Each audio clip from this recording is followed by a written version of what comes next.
ইন্ডিয়াতে গিয়েছেন কেউ? মালয়েশিয়া, সৌদি আরব, বিদেশে গিয়েছেন না অনেকেই? বাংলাদেশ থেকে যখন যাবেন এমিগ্রেশন করতে হয় না? তো এমিগ্রেশনটা হচ্ছে মৌলা আলী। মৌলা আলীর এমিগ্রেশন ছাড়া, ছাড়পত্র ছাড়া কেউ পুলসিরাতে মুস্তাকিম পাড়ি দিতে পারবে না। বাহ, কি কথা!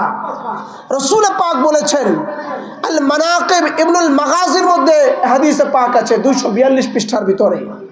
আবার অন্যান্য কিতাবের মধ্যেও আছে, ইযা কানা ইয়াউমুল কিয়ামাতি ওয়া নাসাবা সিরাতি আলা সাফিরু জাহান্নাম লাম ইয়াজুজু ইল্লা মান মাহু কাতাবা আলী ইবনে আবি তালিব।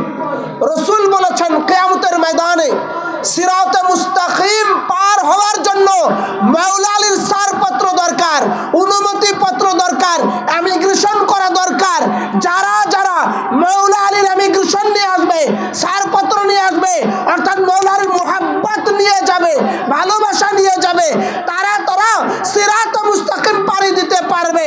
যারা মাওলা আলীর মুহাব্বত অন্তরে রাখবে না, ভালোবাসবে না, ছাড়পত্র তাদের জন্য না, এমিগ্রেশনে ঠেকে যাবে, তাদেরকে পিছনে রেখে দিবে, যাও, পাড়ি দিতে পারবে না, পিছনে ব্যাক করে দিবে।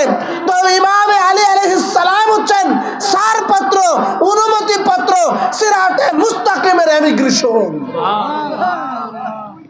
সিরাতে মুস্তাকিমের ছাড়পত্র, এমিগ্রেশন হচ্ছেন মাওলা আলী আলাইহিস সালাম। তাহলে ওনার ভালোবাসার দরকার আছে না? আলী আলী করার দরকার আছে না? আলীর শান বলার দরকার আছে না? আমরা আলী আলী করতে চাই কি চাই না? আমরা আলী আলী করতে চাই কি চাই না?